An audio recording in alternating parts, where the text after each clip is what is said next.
What's up guys, I'm DragonBeaz. He's Danny Derek. Hi. As we promised during my 4-year anniversary stream, monthly cooking videos, recipes inspired by Pokemon. I felt that it was appropriate, and it's actually a recipe I've made before, to start with something that has become very well known as a result of the most recent game that came out, Pokemon Legends Arceus, and that is the famous wallflower potato mochi. I will have the recipe in the description below for those who want to follow along. It's a very easy recipe, so we might as well just get cracking and get started. Echo. What? Let's go. You said echo. I said let go. No, there's no Lego in it. So, first things first, what you want to do is you want to get your potatoes on. You need... let me open the noisy packet. Yeah. So the first thing you want to prepare is your potatoes, because they will need time to cool down, because we're going to cook them until they're tender, and then we're going to mash them. You need about 700 grams, for those who work in pounds, about 1.5 pounds of potato. I generally try to use the red skinned ones. Any potato will do, but more starchy ones. Peel all of your potatoes, make sure they peel properly. You don't want any bits of skin, because it will affect the look of the mochi.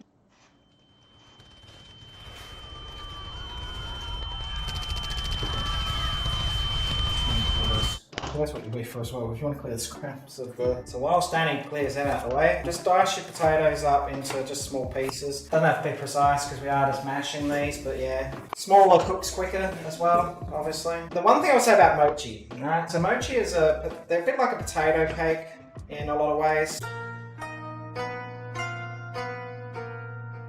They're Japanese in origin. They're shallow fried, then they're brushed with a sort of sweet, salty, savoury sauce. It's a very nice balance of a lot of flavours. The most important thing is that you get that balance right of those flavours, so that one flavour doesn't dominate over the others. I know that sounds kind of like, oh god, that sounds a little bit kind of professional and all the rest of it. This recipe is honestly the simplest thing. It's very filling, it's very cheap, there's not a lot of ingredients to put into it, obviously because it's potatoes. You can serve it with a nice salad. Danny's just going to stuff his face with the mochi. So you put all your potatoes in, try not to trip over the dog. Just enough water to cover them, put some salt. Okay, go on, I know you want to do it, here you go. Well, that's what I want to do, but... It's more salt than that. Unfortunately, one of our burners doesn't work. Alright, so we've got them on. Let me just go through some of the ingredients. So as I said before, we've got our red potatoes. You'll also need a fairly neutral flavoured oil. I'm using sunflower, but anything that's mild, you don't want to use an olive, don't use an olive oil. Also, forgive us, it's in Dutch, but this is... I don't know that bill. Whatever he said. This is potato starch. Potato starch or potato flour. Tamari, which is a type of soy sauce, or I've got sushi soy sauce. Depends on what you can get. Rice vinegar. It's an optional, but you can put, we've got liquid butter, but you can put a little bit of butter in the mixture. They recommend salted butter, but if you've got unsalted butter, you can just put some salt. Brown sugar, or as the Dutch like to call it, Bastard suiker. Bastard suiker. This is the bastard sugar. Brown sugar, or if you can get hold of it, raw cane sugar. This is Danny sugar. He's sweet, but he's also a bastard. You're wrong. One eternity later. So, once your potatoes are tender, drain them. Put your potatoes into a mixing bowl. Now, whilst they're hot, we need to put in, you need a tablespoon of, actually no, it'll be 2 tablespoons of butter. The recipe will be in the description below, so go by what's in the description below. We've got liquid butter, because that's a thing. Oh god, I was about to say, I just squirted everywhere. That sounds so bad. Once you've stopped squirting everywhere, you need some salt as well. Be generous with your salt, seasoning is important, and get yourself a potato masher. And basically mash it until it's nice and lump free. But you want to do it? Look at it go. So basically, the mochi's kind of like a weird dough. You can add a little bit more potato starch if you want them to be a bit more chewy. If you want them to be a little bit lighter, then use less potato starch, but you do obviously have to use potato starch to help bind it. That's looking pretty good. To this, we are now going to add 6 level tablespoons of potato starch. And 6 tablespoons of... And then all we're going to do is mix that together until it's well combined. But you just want to make sure that it is completely combined, and you need to add it while the potatoes are hot. A lot of people don't have a masher. If they don't have a masher, Yeah. then buy a masher. Harder, daddy. That's pretty, like, I don't think that needs anything more. It's like, it's keeping its shape when I touch it. What you want to do is to put it to one side for 10 minutes and let it rest. That's really important because it helps the starch to activate and do its thing. So just cover it over even with a tea towel. Let it sit there for 10 minutes. Now we're going to make the sauce. The sauce is really easy as well. This is our soy. As I said, you can use tamari, which is a type of soy sauce. 6 tablespoons of the soy. On top of that, you also want 3 tablespoons of rice vinegar. 9 tablespoons of the sugar. This sauce is sort of like a glaze. And now we put this on a low heat. And basically all we're doing is melting the sugar and getting this to a nice temperature, making sure that all the sugar is dissolved, and it will reduce a little as well, which is what we want, because you want it to be not sticky, but you kind of want it to be like, you want it to be a chef term would be of a coating consistency. So we're going to mold the mochi when the dough's finished resting and put it on this, and then we're going to put it in the fridge for 10 minutes. Once it's in the fridge for 10 minutes, we're on the final step. We get to fry them. And once they're fried, we're brushing the sauce. Bon appetit. I don't know what bon appetit is in French.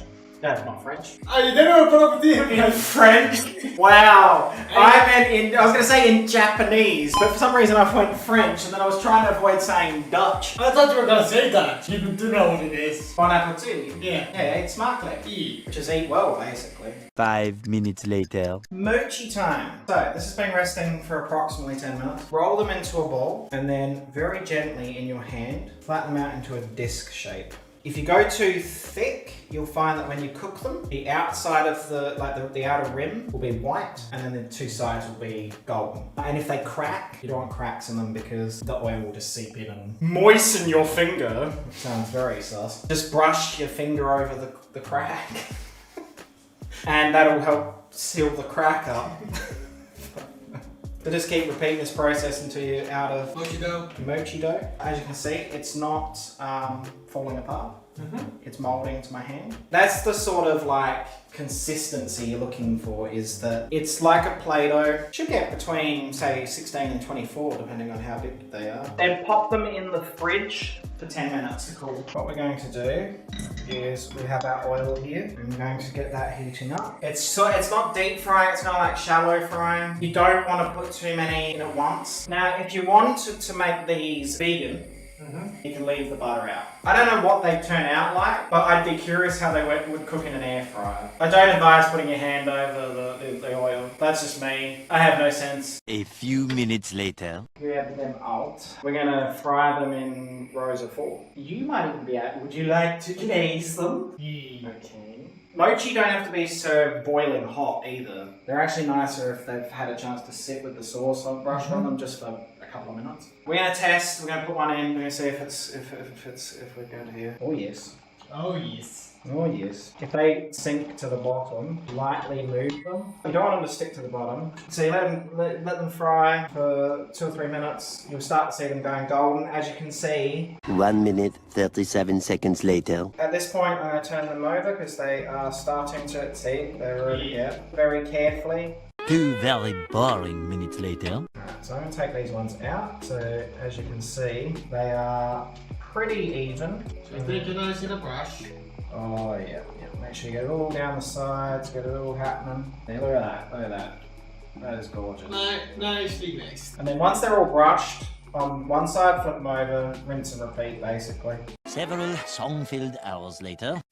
Deep concentration on the face of Danny right now. And that is it. That is literally it. But no, that's potato mochi. That's as simple as it is. You can make the mochi in advance and then cook them later on. Like you can keep them in the fridge for a few days. The recipe will be in the description below. If you've got any questions, feel free to ask in the comments below. It's a great little snack food. You can also just have it as a main meal with some salad or whatever. You can come over here. Join me. Join me. If you want us to do any other Pokemon recipes, let us know in the comments below. I'd love to hear what you'd like to see us attempt to make. I hope you enjoyed this video. Check out the rest of my YouTube channel. Make sure to subscribe and click the notification bell. Then you'll know when I'm posting videos or I've gone live, because I do stream occasionally on YouTube as well. Danny and I are going to go and eat these mochi. Thank you for watching. These guys are amazing, and we'll see you in the next video.